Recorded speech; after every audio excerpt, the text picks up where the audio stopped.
Gaeilge Weekly is brought to you by Learn Irish Online. For way more shows, videos, podcasts, and courses for learning the language, head to learnirishonline.com or patreon.com/learnirishonline. You've been the best of times to walk me through my darkest days. Why must I turn around? I ask myself. This just ain't fair, so hard to bear. I'm not really sure these days. You walk away. You don't Mods and wa, Trononama, good morning, good afternoon, fáilte, chuig Gaeilge Weekly, fáilte, chuig agran iver an nócha hocht, episode number 98. Conasatá muid go léir. Míle buchas as túnal isteacht an teachtain seo, Marscanach, as always, as usual, an bod curla to my fear bhuiach, really grateful and appreciative as gach duine a bhín ag éisteacht. Gach seachtain nó fiú má bhíonn tú ag éisteacht óam go ham agus sin é, even if you only listen from time to time, and that's it. Fós míle buchas as. Ag tacu le Gaeilge Weekly for supporting Gaeilge Weekly agus comála sin ag tacu le Learn Irish Online. Margheall we're dociocht because of your guys' support. Thomas nan cabhrú le níos mó daoine atá géirí an Gaeilge a ólam, an Gaeilge a ólam, nó beidir feabhas a chur a gcuid Gaeilge. An tachtan seo ba méid leart beagnaín faoin Eurofis. Beidir go mai intas chuoine faoi sin. People might be surprised about that. Mar deir na landíní lom, like a lot of people say to me, ní bheith clue agamsa. I would never know. I would never have a clue go make sim agatsa san Eurofis. Ní tusa mar an sais gná duine a bhíon ag túnál seach chuig an Eurofis. Ach go rud lei sin, dús níl na cinsa really cén fá ó bhfuil sim agam san Eurofis. Ní like fan an a war me. I'm not a really big fan the rud mar sin. Ní bhíon me ag leanúint na national selections, na national finals, mi anar, mi fiara, mi mórta.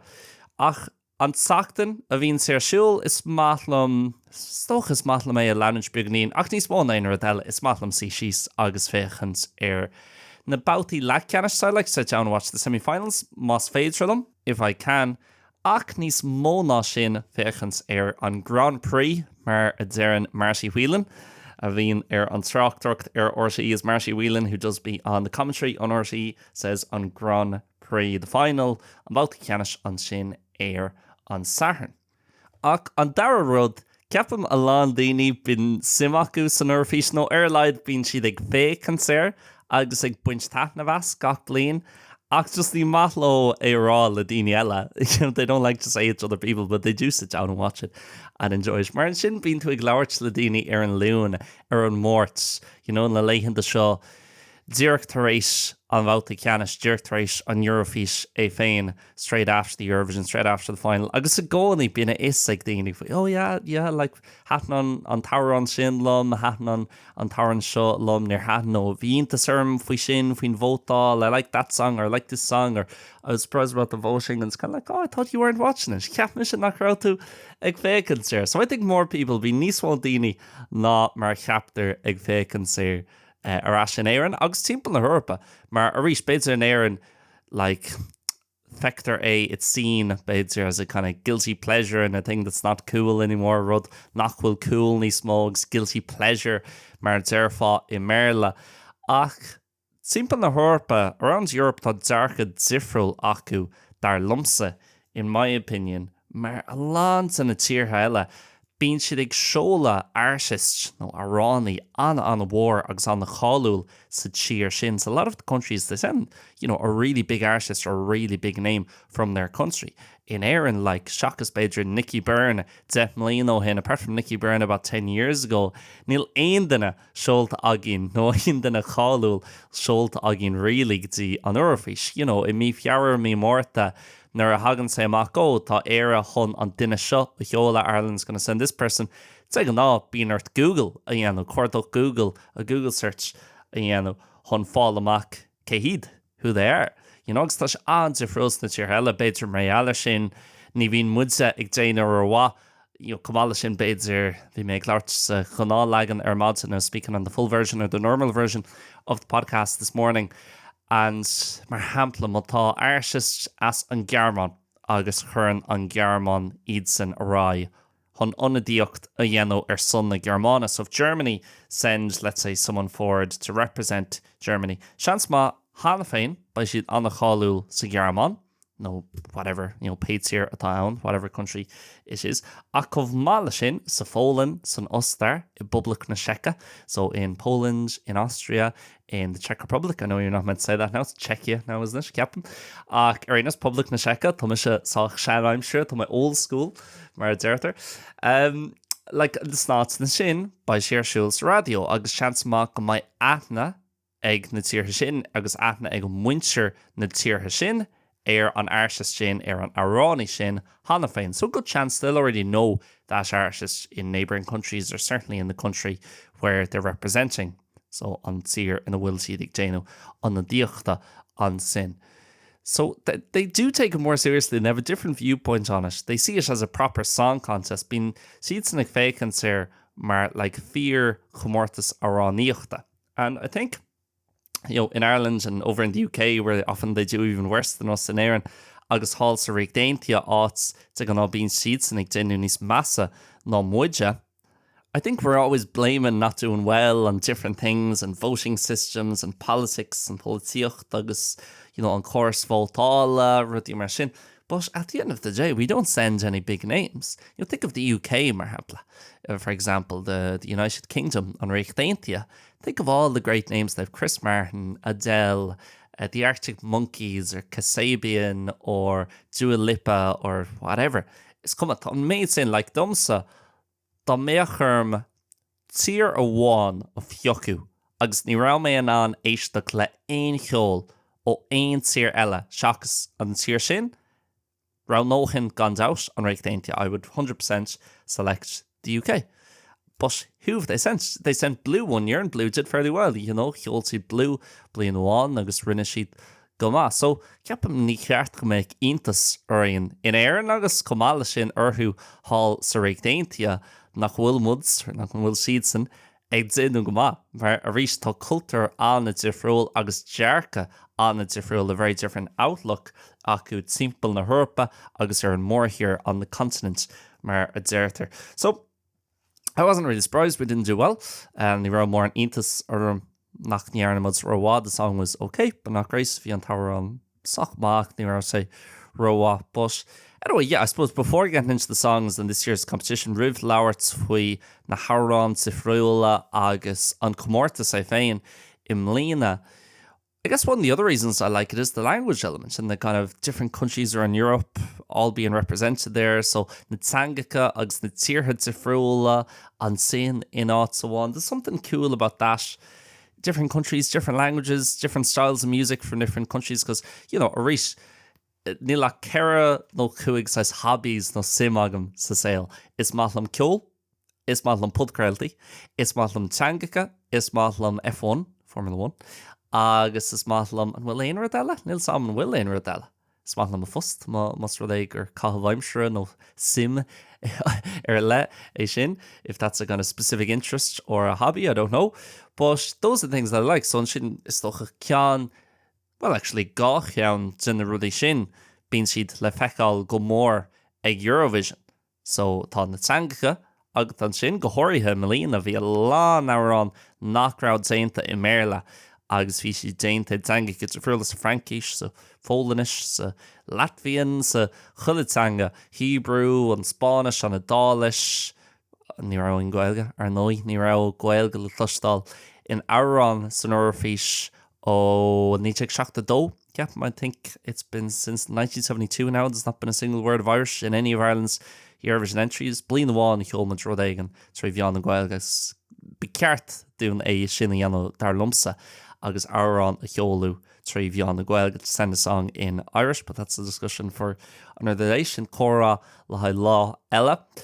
But yeah, I guess because it's all the different languages, because it's something that is on every year, rud a bhín ar siúl gach bliain, something kind of historical, because it started 70 years ago now. Thosaigh sé in 1956, ceapan 7 bliain ó hin, bhí Comórtas gach bliain ó ní sé chuige sé since 1956. Every single year there's been a competition. Seachas 2020, apart from 2020. For obvious reasons, the C word. But we're not going to speak about that either. But yeah, there's something about it that I really like. And I know it can be a bit cringe and a bit cheesy. Tusagum goil she sock cringe, sock cheesy. Agus kinsha, like vishay sock cringe agus cheesy, ma hail or fad. You know, Rogus of Lean, Gaeilge me hain. So I've never known a Eurovision difference. You know, I go back and watch videos of like Rock and Roll Kids by Harrington and McGeshigan in 1994. Need to know Cahir.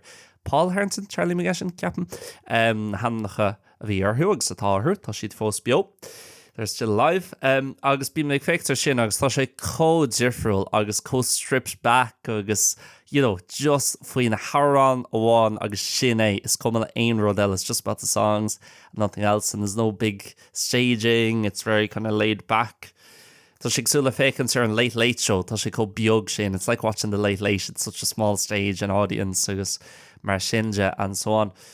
But I suppose because I never saw that, because that kind of stopped early 2000s, late 90s stuff, is in bids are hard there. Zera na Nokaji, Tus na Naughties, you know, Tus hard there Gaeilge, Gaeilge Hain, Gaeilge sa Do, Dahri Alon Ruddy, agus Jairi sé mar an Comortas, well Atna Agin Salat on Yaham, it kind of became the competition, I guess, that we know nowadays. Then it's different, you know. It's different because I don't have anything to compare it against, so it's always been a bit wacky my whole life, you know. It only dumps on my hell or fad Gaeilge sa shocked beter from when I first started watching it. Gaeilge shocked nor hussy me ag féchan séir don céador I only vi sé beganín aisteacht agus beganín randomach agus cringe agus ruddy mar sin. But if you can kind of just enjoy that or kind of expect that, ma tata an just a bheith súil sin. Agus just féchan séir mar piece of síimseocht in áit like ceol ítach instead of great music, bit of entertainment. And people are very like snobby sometimes as well, or nósach faoi like an chaids an ceol a bhí ann to say, oh, it's all novelty songs and it's all just grannies in wigs with a big rainbow flag behind them singing about refrigerators na Dhéag, and you know, go homlan ashtag níos faoi cosúla sin. Okay, bín cúpla hour an gach blian a bhín mar sin a chuid smó acu ní leanan siad ará go dtí an bhálta ceannis Renos. Most of them don't go through to the final, but if you look at the majority of songs, a chuid smó it's in the harán a bhí siúil an sin sa bhálta ceannis an saharn. A chuid smó dómh, like hour an ceart atá untu, you know, proper songs and proper production, some of them bands, some of them ballads, some of them dance anthems. Agus, okay, beidir mar tá beganí ní sin a fiú na dance anthems by siad beganí in aisteacht dits agus ní bhaidún an í de hiiscint nó ní bhaidún an tatna a bhainseastú ach fós duine an mois gan ná támé an tatna a bhainseast an good just modes in a harán ní hé sin le rá. That's not to say goil, you know, an chud smó acu an óá ach an chud smó acu tá siad listenable. You can listen to them at least. Maybe not all the songs, but a big part of them, you know, kind of most of them, let's say. So yeah, I must get up the list of songs. Normally there's 4 or 5 songs that I really like every year. It's like an odd being better Karen, no Cuigaran, happening Gomorlam, Gochlin. Imlina ni rawa Kianawan really. Vi Kianawan, a han Gomorlam, Agus and Shin, vi Karen no Cuigan, vi Sockma. Their lumps, they're pretty good, and if they came on the radio, I wouldn't switch the radio over, let's say. Ní bhéin ag athrú an stáisiún radio mas rud é go mbeadh siad siúl. So cáhfuil an list agin an seo, term your Wikipedia, and not just fair, like ruddy cosúil le show, the best place for things like this. Agus tá an bhálta ceannis agam an seo. So, yeah, an Gearman, sin an cean, níos mó na ein cean eile, hatan gomorlam le Karen no Kugla news over the last 4 or 5 days. I've been listening to a lot of it. So by Aber and or und stocha auf Deutsch. Aber und Tiana Nilsam. I'm not sure. Baller. A capam fum neitzer mar baller, Baller, Roding Silicon. I think it's pronounced as baller or baller. Or balle, or Rodegen mar sin, is a baller, cosúla BHFAD.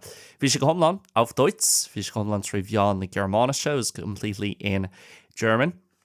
Agus, yeah, ar an bháil, like tá simam agus is even them an stíl ceol sin. Bhí sé seo beagán níos is dócha níos trimme ná rudaí a bhí me géiste close. It's a bit heavier, I guess, than the normal kind of things I do be listening to.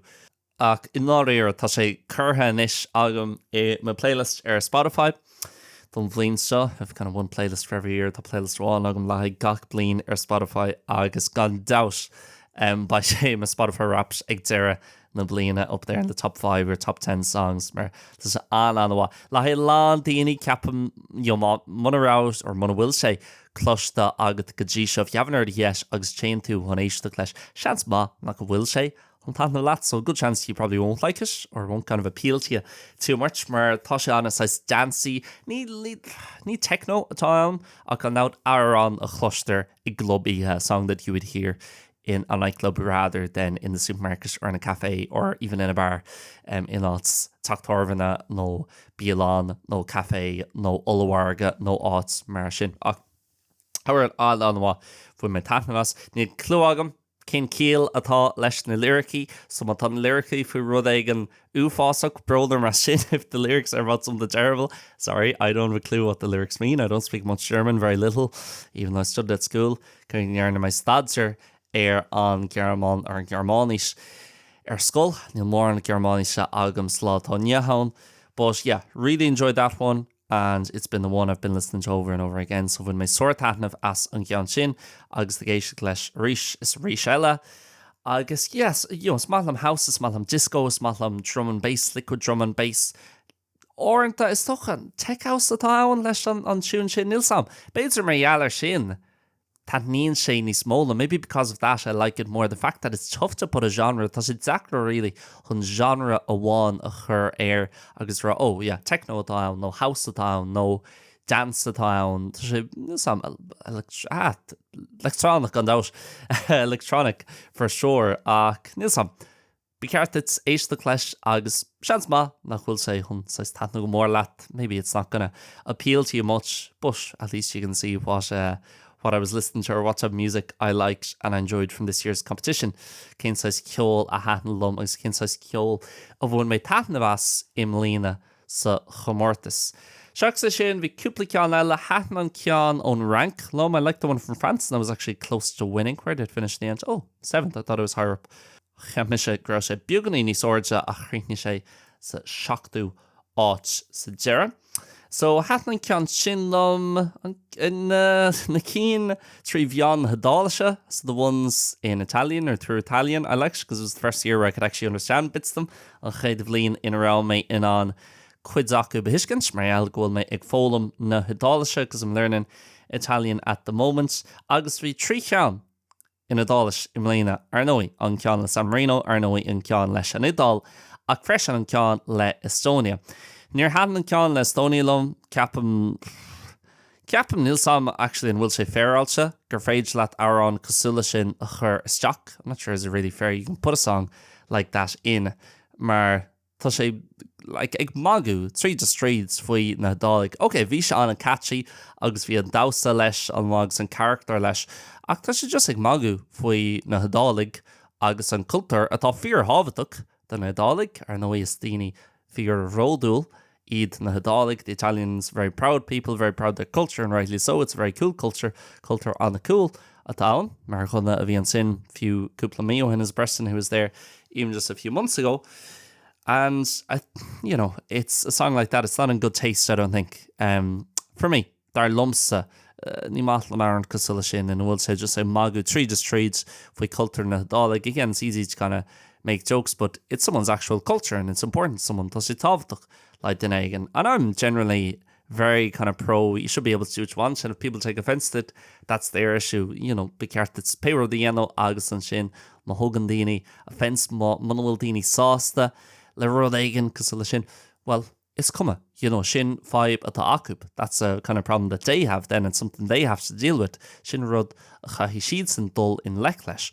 But with something like that, I would question a bit really when this is a competition that's meant to be people getting on together. Happens after the Second World War, or see sé, it started taréis an dar chugad daanda.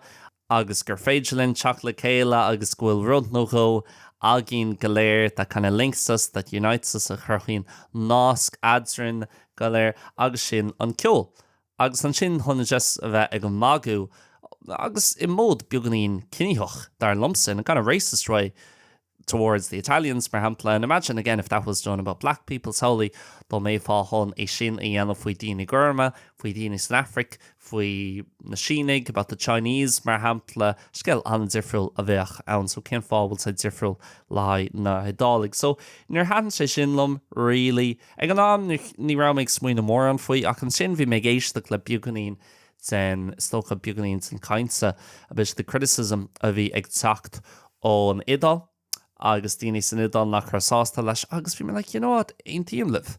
I kind of agree with you guys. This is fair also really gur féidir le tír árán cos le sin a cheola isteach ach leis an Eurofish orint a bín lán rudí nachhfuil féiralta agus lán conspóds orint a lot of controversy, a lot of things there and fair sometimes with Eurovision, with everything in life. I guess that's the way it is.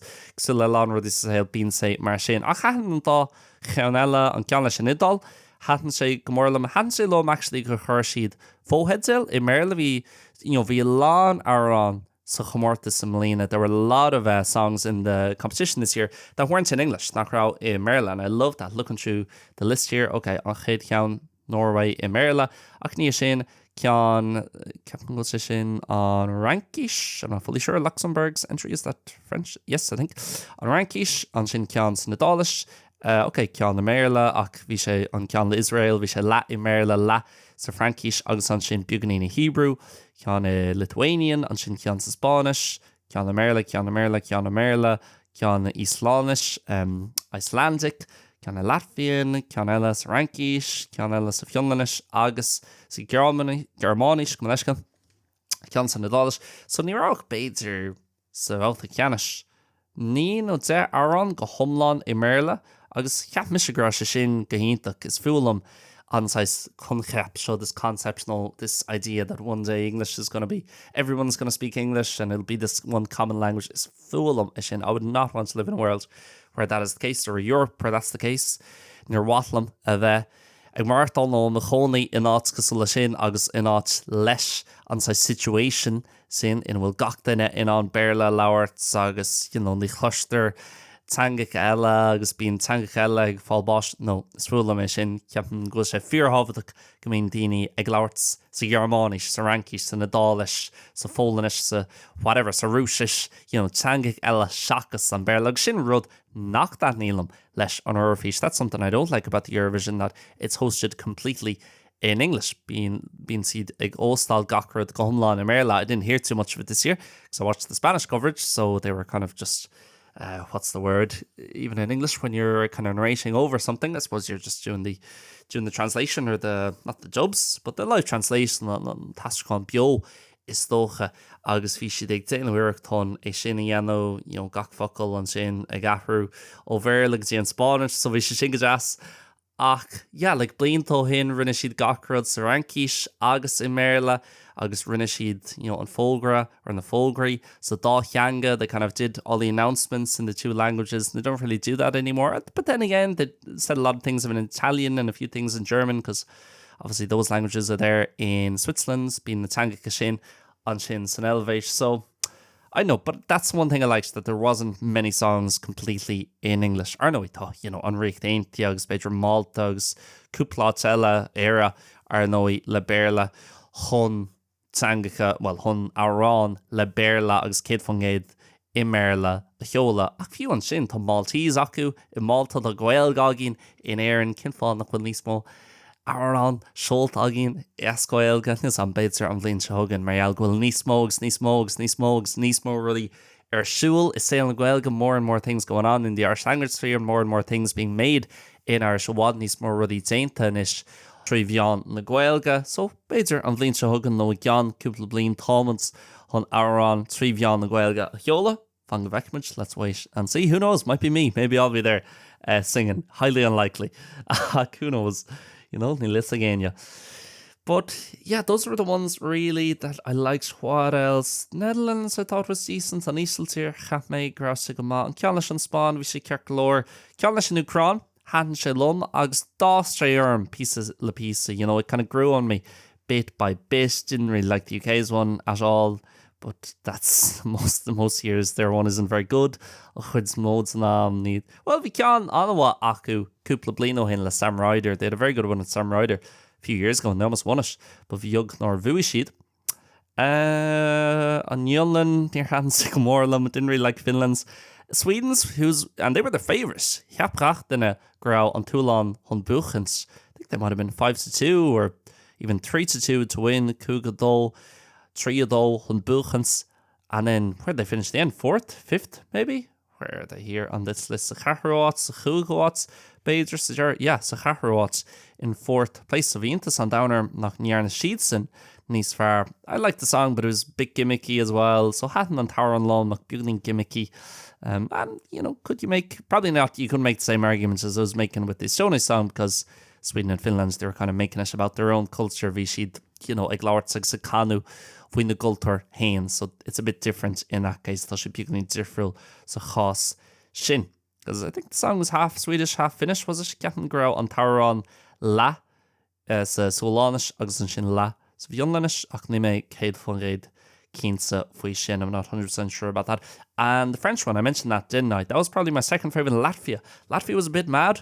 Buganin Krachelsa, agus Buganin, yeah, Zifrul, Zerhin. Difference, I would say, but I really liked it. I would say my top 3 on German, sa Chéadaocht, Dumsa, on Shin on Rank, Sadarach, agus on Triowach, Latvia. Yeah, Captain. Vi say Zifrul, old school. I don't know, is that traditional Latvian music? Then some will say Shin on Traditionta, on Shin Latvia, ach, yeah, hadn't silum, fun with Tatnavas, Gandaus. I don't know whether I'd be going to see them live if they came to Seville, Nil Sam on Rachin, Honey, the Ekal, Bio. Most they, you know, good zuchach sheet on so go Seville if they would come here to Seville, but who knows? And the Italian one, I was speaking about that, wasn't I? If you make large vision, I like how they put the English subtitles on the bottom of the screen for the Italian song. They must have asked to have that done. Captain Bitter Hershid Kest or who, you know, air on our fish hon a shin a yenu. Agus swinu intuk avion. Because even if you didn't speak Italian, or I speak Italian, but not that well that I could have understood every word. Tá na dal shagamach ní cov mashin goil me an gach fuckle iskins. So it was cool to have the subtitles, the full heads up for a song that the story of it or the words were quite important. It wasn't so much about the melody or the beat or the staging or anything. It was quite stripped back. You were more on our soul agus visionismo when scale ag bunch less on our end. So I wouldn't be surprised if that's something that more countries do next year is put English subtitles if they're allowed at the bottom in a foreign language song. So Chomhpháirtíocht Elverla a chur hís nar tá siad ag canú I dzanga ella. But yeah, I enjoyed it. It was good. And I thought the host did a good job and I think the voting is way better than it used to be on Voltal on course Voltala. It wasn't as far na mar bhí sé blionto innings you genuinely do not know who's going to win until the last minute. Clúad really could see on nóméid éarnach cé atá hun buchens. And in the end, it was Austria, who I haven't even mentioned. Near Louis me on Ulster. Seo. I liked Austria's. It would have been my 6th or 7th favourite. Beidir on Ceisteanna on Seachtú.